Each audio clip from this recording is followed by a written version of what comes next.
मध्य प्रदेश में शिक्षक बनने के लिए आपको वैसे भी कई सारी परीक्षाओं से गुजरना पड़ता है। इनमें वो परीक्षाएं भी शामिल हैं जो आपके सिलेबस में होती ही नहीं हैं। कई तरह की चुनौतियां होती हैं, कई तरह के आपको धरने प्रदर्शन करने होते हैं, उसके बाद आपको शिक्षक का पद मिलता है।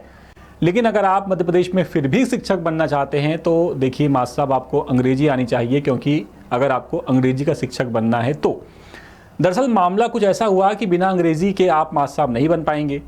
मामला कुछ ऐसा है कि हाईकोर्ट की जो ग्वालियर खंडपीठ है उसमें शिक्षक भर्ती को लेकर के वहाँ से एक बड़ा फैसला आया। कोर्ट ने साफ किया कि मिडिल स्कूल शिक्षक बनने के लिए संबंधित विषय की डिग्री होना ज़रूरी है। इसके बिना उम्मीदवार को इस पद पर नियुक्ति का अधिकार बिल्कुल नहीं मिलेगा।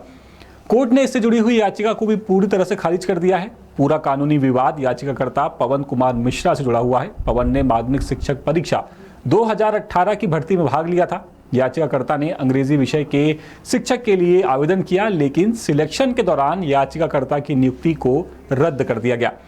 विभाग ने कहा कि पवन के पास ग्रेजुएशन लेवल पर अंग्रेजी विषय की डिग्री नहीं है, इसलिए आवेदन रद्द हुआ। फिर याचिकाकर्ता ने हाईकोर्ट में इसे चुनौती दी। अब यहाँ जो दलील दी गई याचिकाकर्ता की तरफ से वो भी बड़ी खास थी।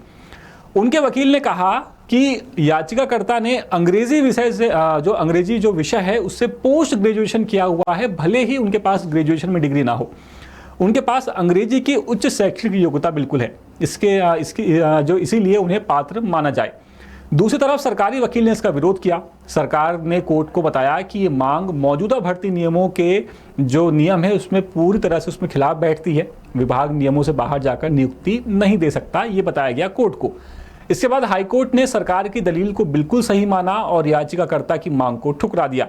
सुनवाई के दौरान हाईकोर्ट ने यही कहा कि खेल के दौरान जब खेल शुरू हो चुका हो तब बीच में नियम नहीं बदले जा सकते। विज्ञापन जारी होने के वक्त जो शर्तें तय थीं उनका पालन करना बेहद जरूरी है। कोर्ट ने कहा कि अगर नियमों में ढील दी गई तो ये गलत होगा और हजारों योग्य अभ्यर्थियों के साथ अन्याय होगा। यानी अगर आपको किसी भी विषय का शिक्षक बनना हो, सिर्फ अंग्रेजी का नहीं, तो जो नियम जो शर्तें उस वक्त नोटिफिकेशन में दी गई हैं आप उन शर्तों को बिल्कुल पूरा करते हो, इसका ध्यान रखिए, तभी आवेदन कीजिए। वरना अगर आप सिलेक्ट हो भी गए तो आपकी जो उम्मीदवारी है वो रद्द कर दी जाएगी। इसके बाद चाहे आप कोर्ट जाएं, चाहे सुप्रीम कोर्ट जाएं, चाहे हाई कोर्ट जाएं, कहीं भी जाएं, आपकी जो उम्मीदवारी है वो लगभग रद्द ही मानी जाएगी और आपको कोर्ट से भी निराश लौटना पड़ेगा। तो फिलहाल इस खबर में इतना ही। अपडेट्स के लिए आप बने रहिए द सूत्र के साथ। नमस्कार। लेटेस्ट, इन्वेस्टिगेटिव और इन डेप्थ खबरें देखने के लिए ज्वाइन कीजिए द सूत्र का व्हाट्सएप चैनल, सब्सक्राइब कीजिए यूट्यूब चैनल, लाइक कीजिए फेसबुक पेज और पढ़ते रहिए www.daसूत्र.com।